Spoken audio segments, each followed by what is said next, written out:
This is part 1 of a complete series showing how to disassemble, inspect, modify for extreme off-road use, and reassemble a Suzuki Samurai solid front axle. In today's presentation, we'll be showing the disassembly procedures.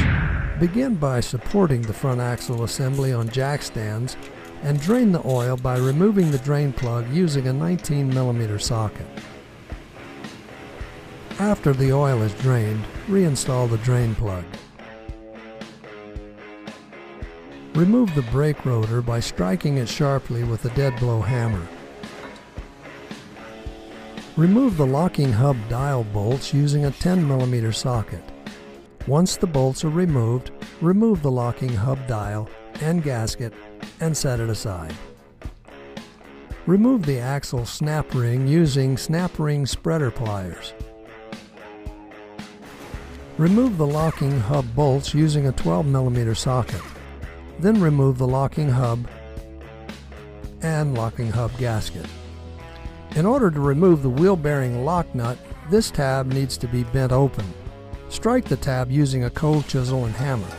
Once the tab is straight, remove the bearing lock nut using a 2-inch spindle nut socket. Using a screwdriver, remove the lock washer. Once the lock washer has been removed, remove the bearing adjustment nut using a 2-inch socket. Remove the thrust washer. Loosen the outer wheel bearing by pulling outward on the hub and then remove the bearing. Then remove the hub, which also contains the inner wheel bearing and grease seal. Place the hub on the workbench supported by two 2x4s with the studs oriented upward. Using a round nose punch and hammer, drive out the inner wheel bearing and seal.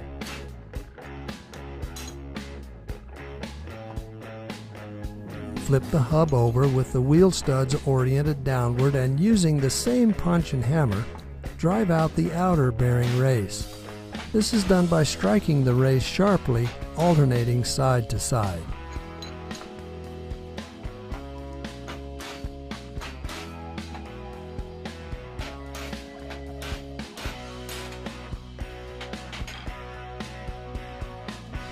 Now turn the hub back over and using the same approach drive out the inner bearing race.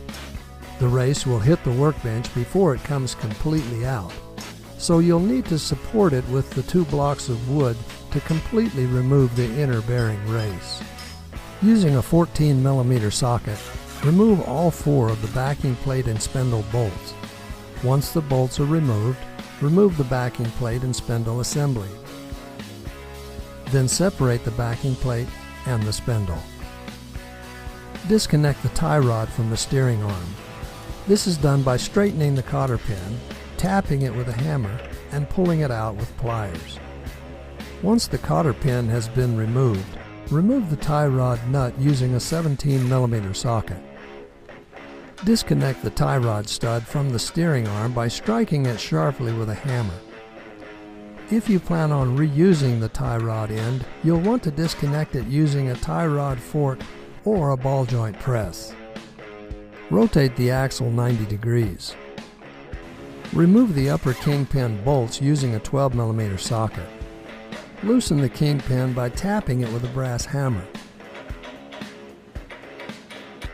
Once loose, pry it out with a pry bar.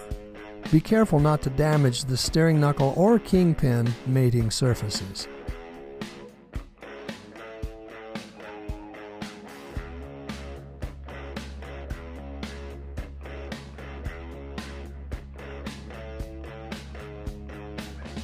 Be sure to note the number and location of the shims associated with each kingpin so they can be reinstalled in the same location.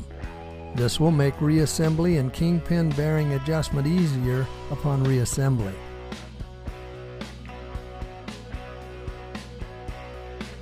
Remove the lower kingpin in the same way as the upper.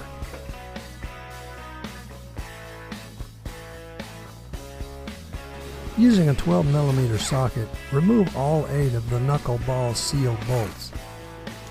Remove the knuckleball seal retainer halves.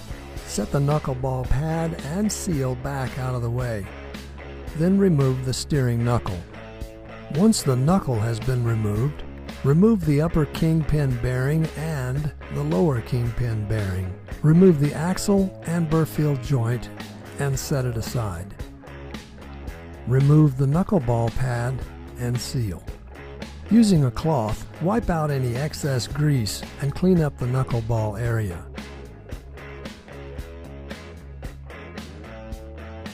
Using a seal puller, remove the axle seal. Do the final cleaning of the knuckleball with brake clean and a cloth. Next, remove the kingpin bearing races. This is done by driving them out from the inside using a round punch and a hammer. Strike the race sharply, alternating sides, until it comes out.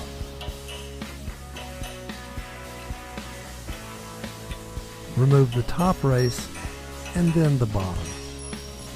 Disassemble the passenger side hub and steering knuckle assembly by following the same steps as shown on the driver's side.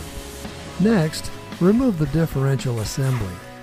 This is done by removing the 8 bolts using a 12mm socket. Once all 8 bolts are removed, strike the differential using a dead blow hammer until it becomes loose.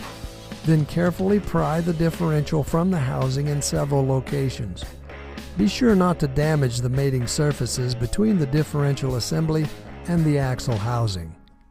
Once the differential is loose, lift it out and set it aside. That concludes today's presentation. Join us for part 2, where we'll show how to modify and reinforce the front axle housing and get it ready for reassembly. If ever we can help you with any of your off-road needs, simply log on to www.lowrangeoffroad.com or give us a call at 801-805-6644.